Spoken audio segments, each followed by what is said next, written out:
세뇌시키는 법, 세뇌당하지 않는 방법, 이거 한번 배워보도록 하겠습니다.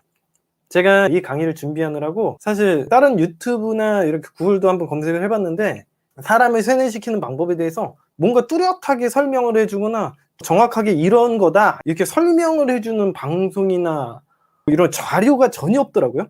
진짜 깜짝 놀랐습니다. 이게 사람을 세뇌시키는 게 어떤 것인지에 대해서 거의 정보가 없었어요. 그래서 이거에 대해서 여러분들에게 이야기해 드릴까요? 세뇌에 대해서 이야기해 드리도록 하겠습니다. 사랑, 연애 이런 것과 세뇌시키는 것과 매우 많은 공통점을 가지고 있거든요. 그래서 설명을 해드리게 된 거고, 많은 사람들은 그렇잖아요. 자기가 누군가를 좋아하게 돼서 힘들어하지 않을까 이런 고민도 많이 하고요. 많은 사람들이 자신의 내면 세계를 통제하지 못할까 봐 두려워하기도 하고, 자신이 혹은 또 누군가에게 정신을 조종당하지 않을까 이런 걱정도 되게 많이 합니다. 그런 측면에서 사람들이 제일 무서워하기도 하고, 반대로 또 호기심을 가지고 있는 부분이라고 생각이 들어요. 그게 바로 세뇌시키는 법이라든가 최면 거는 법, 이런 게 아닐까라고 생각이 듭니다. 영화나 드라마, 미디어 이런 데서 보면요, 사람들이 최면이나 세뇌를 당해서 생각이나 정신을 완전히 조종당하고 자기가 원하지 않는 삶을 살아가는 것처럼 보여서 사람들은 되게 두려워하죠. 와, 이거 세뇌를 당하면 사람 완전 이상해지는 거 아니야? 최면 당해가지고 사람이 완전 제정신이 아니네, 제정신이 아닌 것 같아요, 이상한 행동을 해. 여기서 사람들 되게 무서워하죠. 이제 최면은 제가 이제 나중에 제가 전문적으로 체계적으로 쭉 가르쳐 드릴 거고, 오늘은 먼저 세뇌에 대해서만 이야기해 드리도록 하겠습니다. 유튜브나 구글을 아무리 뒤져봐도요, 세뇌에 대한 정보가 없습니다. 그래서 제가 거의 독보적인 정보를 제공을 하는 사람이 될 것 같아요. 제가 생각하기에는 사람들이 내면 세계 원리를 잘 몰라서 이런 부분에 무서워하는 것 같고요. 이런 원리를 잘 안다면 여러분들이 원하는 세상을 좀 더 잘 만들어 나갈 수 있지 않을까라고 생각이 듭니다. 미루크의 생존연애를 보시는 이 회원분들은요, 더 이상 이런 세뇌를 당할까봐 무서워하지 않고 세상을 살아가셨으면 하는 마음에서 제가 이 방송을 해드립니다. 일단 세뇌시키는 법, 이거에 대한 정의를 먼저 이야기를 해드리고, 그 다음에 세뇌를 시켰던 역사적인 예시, 그리고 세뇌를 가능하게 만드는 심리적인 기술, 이렇게 세 단계로 나눠서 이야기를 해드릴게요.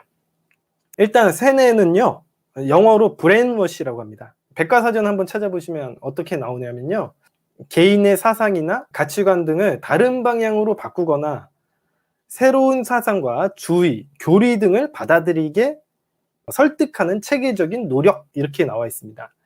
세뇌라는 말은 쓰이게 된 지가 얼마 되지 않았어요. 비교적 최근의 일입니다.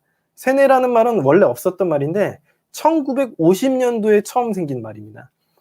중국 공산당이 지배체제를 굳건히 하는 과정에서 체계적인 세뇌 방법을 활용해서 널리 알려지게 되었고, 중국 공산당의 내부적인 지식인 계층과 외국 침략자들과 투쟁 과정에서 심리적인 대중 강제 방법으로 세뇌를 활용했다고 해요. 특히 한국전쟁에서 중국이 연합군을 포로들로 세뇌해서 조직적인 저항을 줄이고 정치적인 신념을 바꾸도록 유도함으로써 서구 사회에 세뇌라는 말이 널리 알려지게 되었는데, 풀려난 포로들에 대한 연구를 통해 수면 박탈, 엄격한 정보 통제, 개인의 자율성을 파기하는 심리학적인 조작 방법 등이 두루 동원되었던 걸로 밝혀졌다, 이렇게 백과사전에 나와 있습니다.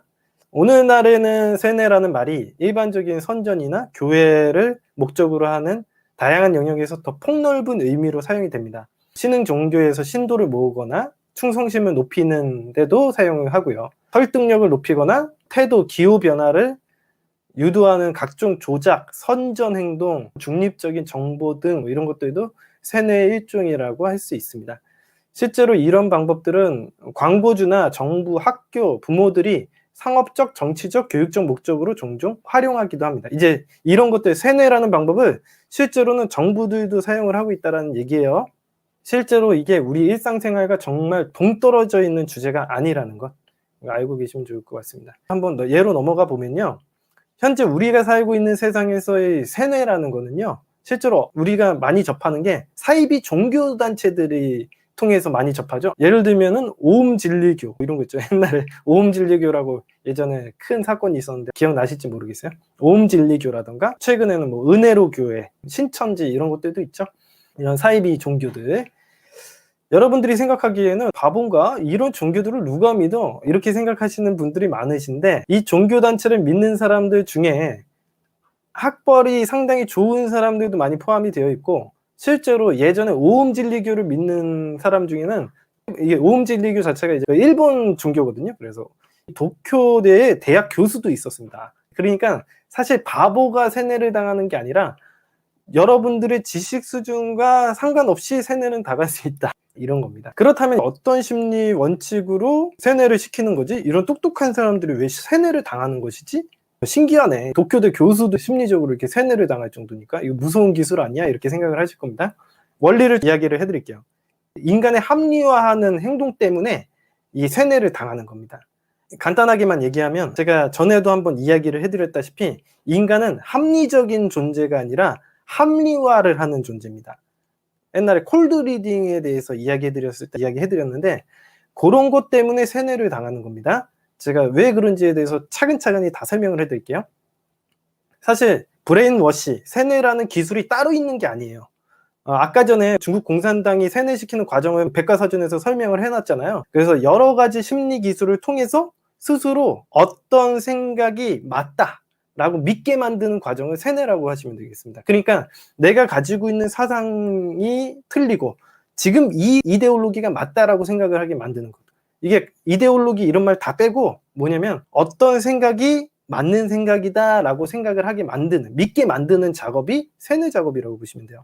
제가 쉽게 예를 들어서 설명해 드리겠습니다.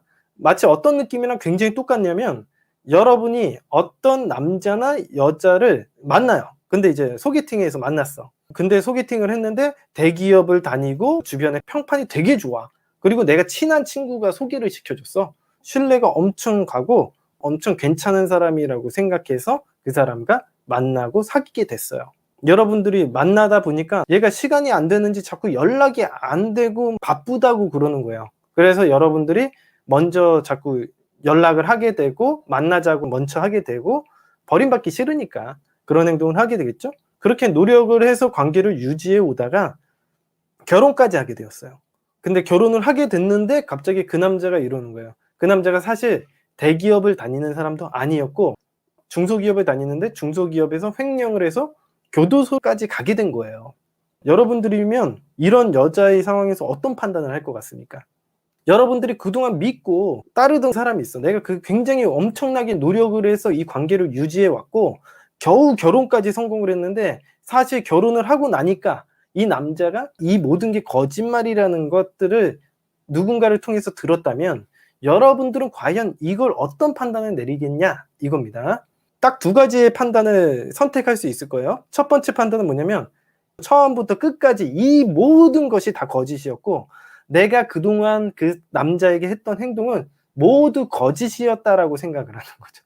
얘가 속여서 내가 그렇게 하는 행동이었다고 생각을 하는 거고, 그래가지고 그 사람을 나쁜 놈으로 만들고 끝내는 것을 하나의 선택지로 생각할 수 있고, 또 다른 하나는 뭐냐면 한 번 더 믿어보는 쪽을 선택을 하는 거예요. 여러분들은 어떤 판단을 할 것 같습니까? 인간의 거의 80%는요 자신이 그동안 투자했던 행동이 모두 헛짓거리였다라는 걸 믿고 싶지 않아 합니다. 인간의 내면 세계에서는 그렇게 판단을 해요. 설마 이게 거짓말이라도 이 남자가 나를 사랑했었다라는 말을 듣고 싶어 할 거고, 이것은 누군가에게 이 남자를 모함해서 이 남자가 부득이하게 당한 일이라고 믿고 싶겠죠. 아, 이것은 현실이 아니야. 누군가가 모함을 해서 얘가 잡혀 들어간 거지 실제로 이런 사람이 아닐 거야 라고 믿고 싶을 겁니다. 이게 바로 세뇌랑 비슷하다고 보시면 돼요. 그러니까 여러분들이 다니는 교회가 있어. 교회를 어떤 방식으로든 그 교회를 다니기 시작하고 투자를 하기 시작했다면 내가 선택해서 거기에 다녔기 때문에 내가 이걸 믿고 싶어 하는 거예요. 내가 이 상황을 갖다 내가 선택해서 다닌 거라고 믿고 싶지, 이걸 남들이 시켜서 다녔다라고 생각을 하기 힘드는 거예요. 이걸 심리기술로 푸딘더 도어 테크닉 혹은 로블 테크닉이라고도 합니다. 투자에 대한 회수 심리라고도 하죠. 나중에 제가 자세하게 예시를 들어서 또 설명을 해드릴 텐데, 행동심리학자 교수 니콜라스 게구엔이라는 사람이 있습니다. 이 교수의 말에 따르면요, 이렇게 되는 게 어떤 원리에서 있냐면, 첫 번째, 자기 인식 효과가 있다고 합니다. 사람들이 첫 번째 부탁을 들어주면 무의식적으로 나는 남을 잘 도와주는 사람이야 라고 생각을 하게 됩니다. 그런 자기인식이 생기면은 자연스럽게 다음 부탁도 들어주게 되는 거죠. 이런 것들이 자기인식 효과라고 보시면 됩니다. 예를 들면요, 사기칠 때도 어떻게 행동을 하냐면, 여러분들에게 제가 지금 당장 차비가 없어서 그런데 10,000원만 빌려주세요. 내가 바로 집에 들어가서 당장 찾아오겠다 이렇게 얘기를 하잖아요. 그러면은 그 사람을 믿고 싶어하는 심리가 생겨요. 인간들은 그 사람이 나에게 언젠가는 돌아올 거야 라는 생각을 하게 되는 겁니다. 이런 것들이 자기인식 효과라고 하는 거거든요. 여러분들 푸딩도 테크닉이라나 노블 테크닉 같은 거 어디에 많이 나오냐면 설득의 심리학 책에서 보시면 이런 심리학 효과들이 굉장히 많이 나옵니다. 처음에는 작은 걸 요구하고 나중에는 큰 걸 요구하는 그런 식으로 사기를 치는 기법에 대해서 많이 나와 있어요. 그래서 자기인식 효과라고, 사람들이 첫 번째 부탁을 들어주게 되면 무의식적으로 나는 남을 잘 도와주는 사람이야 라는 인식이 생기게 되고, 그런 자기가 인식이 생기면 자연스럽게 다음 부탁도 들어주게 되는 거죠. 두 번째는 일관성 효과예요. 사람들은 한번 어떤 입장을 취하게 되면 그 입장을 일관성 있게 유지하고 싶어 합니다. 그래서 한번 부탁을 들어주면 그런 방향성으로 계속 유지하고 싶어 하는 그런 다음 부탁도 들어주게 되는 거예요. 여자들이나 남자들은 잘난 놈의 심리학에서 이야기를 한 유기에 대한 공포를 가지고 있어서 버림받는 것에 대한 두려움을 느끼고 내면 세계의 지시에 따라서 이렇게 사귀었다가 버림받으면 좀 억울할 것 같다라는 유기에 대한 공포를 가졌을 거라고 봐요. 그리고 나서 내가 버림받기 싫으니까 단순히 노력했을 뿐인데, 여러분들의 의식 세계에서는 이렇게 내가 오랫동안 매달리고 연락을 하고 갈구하는 행동들을 했던 걸 보니까 내가 이 남자를 내가 진심으로 사랑했던 것 같다라고 합리화를 하게 되는 거죠. 내가 어떤 생각을 믿게 만드는 행동이에요.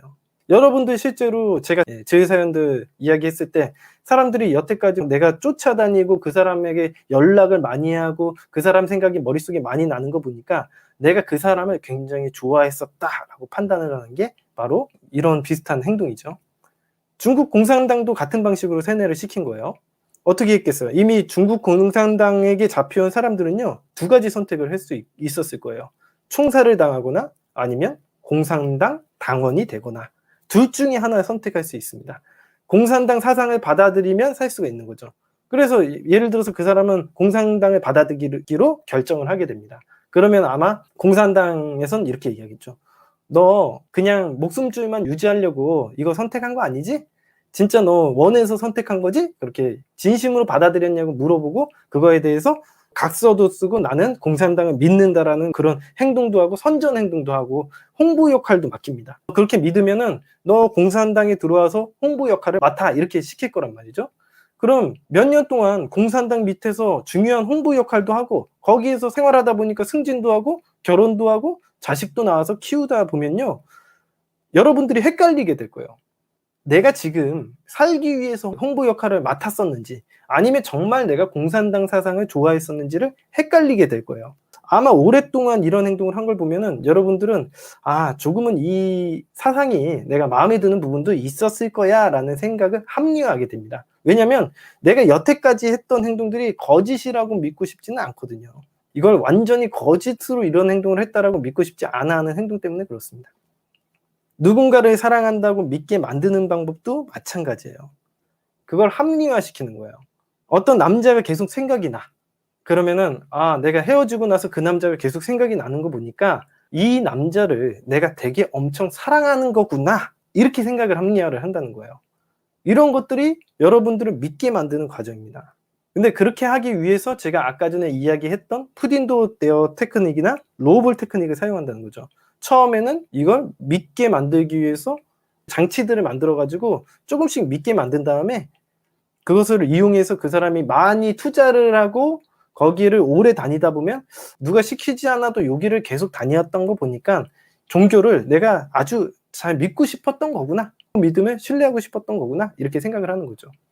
그게 바로 세뇌 효과라고 보시면 돼요. 이제 세뇌를 시키려면은 가장 중요한 게 뭐냐면 위에서 이야기했던 것처럼 일관성이 있어야 돼요.